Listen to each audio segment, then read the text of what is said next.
আওয়ামী লীগ তার অপছন্দের যে কোনো ব্যক্তিকে স্বাধীনতা বিরোধী শক্তি বানিয়ে তাকে হত্যা করা জায়েজ করত বলে মন্তব্য করেছেন প্রধান উপদেষ্টার প্রেস সচিব শফিকুল আলম।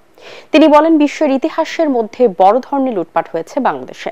জুলাই বিপ্লবে গণমাধ্যমের ভূমিকা ও পরবর্তী প্রত্যাশা নিয়ে জগন্নাথ বিশ্ববিদ্যালয়ে আলোচনা সভায় প্রেস সচিব বলেন, একটা চোরতন্ত্র তৈরি করেছিলেন শেখ হাসিনা। বড় বড় কোম্পানিকে কাজ পাইয়ে দেওয়া ছিল তার কাজ। এ সময় পিআইবির মহাপরিচালক ফারুক ওয়াসিফ বলেন, যদি আবার কেউ মাইনাসের রাজনীতি আনতে চায় সেটি আত্মঘাতী সিদ্ধান্ত হবে। কাজ দিয়ে দিয়েছে। এখন তো আমরা চিত্রগুলো পাচ্ছি যে প্রতি বছর $16 বিলিয়ন একটা চোরতন্ত্র যে শেখ হাসিনা তৈরি করেছিলেন, সেই চোরতন্ত্রের মূল উৎপাদন ছিল বড় বড় কোম্পানিকে সে কাজ পাইয়ে দেওয়া। তার মাধ্যমে হয়তো বা কিকব্যাক নিয়েছেন। পুরো আওয়ামী বয়ানটাই হচ্ছে সে ছাড়া যারা পলিটিক্স করবে তারাই হচ্ছে এক্সট্রিমিস্ট, এবং তাদের এক্সট্রিমিস্ট হলে তো মারা জায়েজ তৈরি করা যায়। দেশ ভয়াবহ দানবের হাত থেকে রক্ষা পেয়েছে, তবে এখনো ষড়যন্ত্র চলছে মন্তব্য করে গণতন্ত্র পুনরুদ্ধারে সবাইকে ঐক্যবদ্ধ থাকার আহ্বান জানিয়েছেন বিএনপি মহাসচিব মির্জা ফখরুল ইসলাম আলমগীর। সকালে এবি পার্টির প্রথম জাতীয় সম্মেলনে এই কথা জানান তিনি। সম্মেলনে দলের সভাপতি হিসেবে নির্বাচিত হয়েছেন মুজিবুর রহমান মঞ্জু ও মহাসচিব হিসেবে নির্বাচিত হয়েছেন ব্যারিস্টার আসাদুজ্জামান ফুয়াদ। আমাদের দেশের কিছু মানুষ তারা আজকে বিভিন্নভাবে এই ঐক্যে তারা কিছু ফাটল ধরানোর চেষ্টা করছেন। আমি জানি সেই চেষ্টা সফল হবে না। সবাই মিলে একসাথে হয়ে যদি আমরা সেই দানবকে ফ্যাসিস্টকে সরাতে পেরেছি, তাহলে আমরা কেন পারবো না আমাদের জন্য সত্যিকার অর্থে একটা নতুন সম্ভাবনার একটা নতুন রাষ্ট্র নির্মাণ। ঘরে বানানো খাবার নিয়ে হাসপাতালে বেগম খালেদা জিয়ার সাথে দেখা করেছেন তারেক রহমান ও তার স্ত্রী জোবাইদা রহমান। শুক্রবার বাংলাদেশ সময় রাত 11টার দিকে হাসপাতালে মায়ের সাথে দেখা করতে যান তিনি। এ সময় বিএনপি ভারপ্রাপ্ত চেয়ারম্যানের সাথে যুক্তরাজ্য বিএনপি নেতৃবৃন্দ এবং দলের নির্বাহী কমিটির সদস্য তাবিত আওয়ালও ছিলেন। এর আগে লন্ডনে চিকিৎসাধীন বিএনপি চেয়ারপারসন বেগম খালেদা জিয়ার চিকিৎসায় কিছুটা পরিবর্তন আনা হয়েছে বলে জানিয়েছেন বিএনপি স্থায়ী কমিটির সদস্য ও খালেদা জিয়ার মেডিকেল বোর্ডের সদস্য অধ্যাপক ডক্টর AZM জাহিদ হোসেন।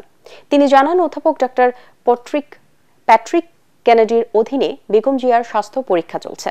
সাবেক প্রধানমন্ত্রী বেগম খালেদা জিয়া দীর্ঘদিন ধরে liver cirrhosis, kidney, heart diabetics, arthritis সহ নানা শারীরিক অসুস্থতায় ভুগছেন।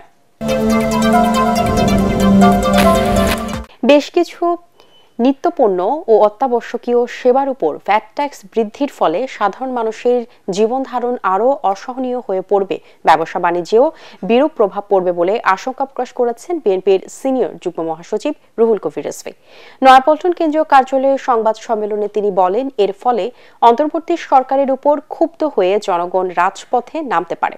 রিজভী বলেন, সংস্কারের নামে জাতীয় নির্বাচন নিয়ে কালক্ষেপণ জনগণের কাছে গ্রহণযোগ্য হবে না। পতিত আওয়ামী সরকারের বিরুদ্ধে ইতিহাস বিকৃতির অভিযোগ এনে তিনি বলেন, অন্তর্বর্তী সরকারের সময়ে সংশোধিত পাঠ্য বইয়ে এখনো নানা অসঙ্গতি রয়ে গেছে। পাঠ্য বইয়ে সঠিক নিরপেক্ষ ইতিহাস সংযোজনের আহ্বান জানান বিএনপির এই মুখপাত্র।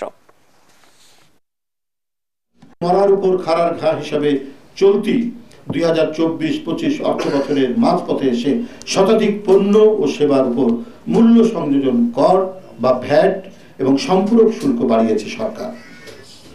তাতে দৈনন্দিন জীবনযাত্রার খরচ আরেক দফা বাড়ছে সাধারণ মানুষের। এমনিতেই মূল্যস্ফীতির ঊর্ধ্বমুখী প্রবণতার কারণে সাধারণ মানুষের নাভিশ্বাস উঠছে। সেখানে জীবন রক্ষা করে ওষুধ, এলপি গ্যাস, গুঁড়া দুধ, বিস্কুট, আচার, টমেটো কেচাপ বা সস, জুস, টিস্যু পেপার, ফলমূল, সাবান, ডিটারজেন্ট পাউডার, মিষ্টি এবং চপ্পলের উপর ভ্যাট হার বৃদ্ধি মধ্যম ও নিম্ন আয়ের মানুষকে আরো চাপে ফেলবে। অর্থবছরের মাঝামাঝি সময়ে ভ্যাট হার বাড়ানোর কারণে আবারও মূল্যস্ফীতি বাড়বে, যা উদ্বেগজনক বলে মনে করে ঢাকা চেম্বার।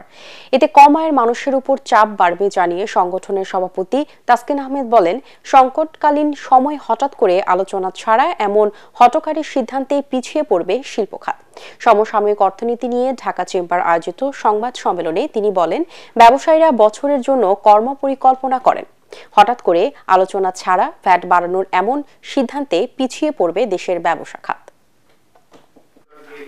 ভ্যাটের যদি এরকম একটা ইমপ্লিকেশন মিড ইয়ারে হয়ে যায়, আপনি কিভাবে ইনফ্লেশন উপর দিকে যাবে না এটা আমাদের কিন্তু বোধগম্য নয়। সরকারের একটা লক্ষ্য ছিল 12,000 কোটি টাকা এই ইনডাইরেক্ট ট্যাক্স দিয়ে মানে রেজ করতে চাচ্ছে, কিন্তু এটার যে রিডল এফেক্টটা আমাদের এন্ড কাস্টমারের উপরে পড়বে সেটা কিন্তু ঠিক হয়ে আস্তে আস্তে কিন্তু অনেক বেশি সময় লেগে যাবে।